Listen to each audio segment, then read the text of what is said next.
The unknown boy who saw what no one could. 生前加 words. Full cinematic business script style. Note. Yet part E bohat long hai. Tongue comfortably video bonus seiko. Intro the beginning of LEGND. There are some stories the world celebrates lovely Steve Jobs, Jeff Bezos, Elon Musk. And then there are stories the world never hears. Stories that remain hidden. Stories of people who changed everything. Without ever showing their face. This is the story of Rayyan Hale. The man the world now calls the billionaire ghost investor. A man who built an empire so quietly that even the richest people had no idea who he was. A man who started from nothing, no money, no connections, no fancy degree, no family support, nothing. Only one thing, a mind that refused to give up. But before he became a ghost investor, before he changed the future of business forever, he was just a 17-year-old boy standing on the edge of a broken city, with dust in the air and dreams in his eyes. This is where it begins. Chapter 1: The Boy with the Broken. SHOS Rayyan lived in a small rented room on the last floor of a dying building. The roof leaked when it rained, the windows rattled when the wind blew, the electricity came and went like it had a personality disorder. He washed cars after school. He delivered groceries. He fixed old mobile phones for people who didn't want to buy new ones. He saved every single coin, not because he wanted to eat something better, not because he wanted new clothes, not because he wanted to travel. No, he saved for one day. A computer. A machine that would allow him to enter a world far bigger than the one he was trapped in. Everyone laughed at him. Computer? You can't even buy good shoes. Rayyan, stop dreaming. This world isn't for people like us. You'll end up just like the rest of us. But Rayyan didn't argue. He simply worked day, night, through heat, through cold, through hunger, through headaches. In one day, after 1 year of relentless saving, he finally held a second-hand, old, slow, scratched, overheating computer in his hands. But for him, it was the gate to the universe. Chapter 2: The first STRK. Every night, when the entire building was asleep, Rayyan would turn on his old computer and explore. He'd write everything: business, technology, startups, market failures, market gaps, how ideas explode. Why some ideas die, he didn't.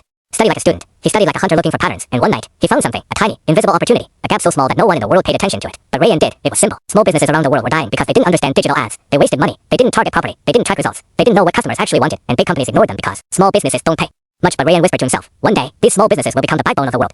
He wrote down the idea. He built a plan. He drew charts. He designed a system that would later become one of the world's biggest marketing technologies. But at that time, it was just a drawing in a notebook, made by a boy who didn't even have enough money to buy proper ink. Chapter 3: The SHOCK. One afternoon, while returning home after fixing a phone, Rayyan saw a crowd, people screaming, smoke rising, fire trucks, police tape. His building was burning. His room, his notebooks, his everything.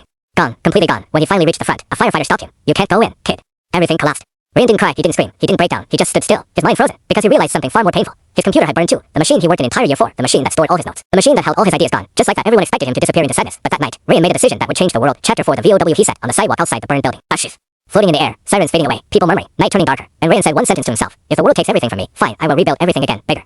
Not a single tear, just a vow so strong that destiny itself. Chapter 5: The REBIRTH. Rayyan started again. No room, no money, no computer. He slept on a friend's floor. He worked double shifts. He fixed anything that had screws in it, and slowly, he gathered enough money to buy another computer. This time even older, even slower, even more damaged. But he didn't care. He opened it, cleaned it, adjusted the parts, fixed the cooling, removed the viruses, tuned the system, and finally, it turned on a weak light, a slow boot, a flickering screen. But to Rayyan, it felt like a rocket. Launch. Chapter 6: The first CLINT. Now the real challenge began. He built a small online page offering marketing strategy for small businesses. No one responded for weeks. People ignored him. Some laughed in the comments. Some called him a scam. But one day, a small bakery owner messaged him. Can you really help my business grow? I don't have much money. Rayyan replied, I don't want money, I want a chance. He studied the bakery like it was $1 million company, created ads, designed offers, optimized targeting, and in just 14 days, the bakery's sales doubled. The owner cried with happiness. Rayyan did not. He only said, give me a testimonial. That testimonial changed everything. Chapter 7: The rise of a GHOST. Within 3 months, Twitter clients, Suji referrals, eBay results. But Rayyan had one strange rule. No one will see me. I won't appear in meetings. Only voice.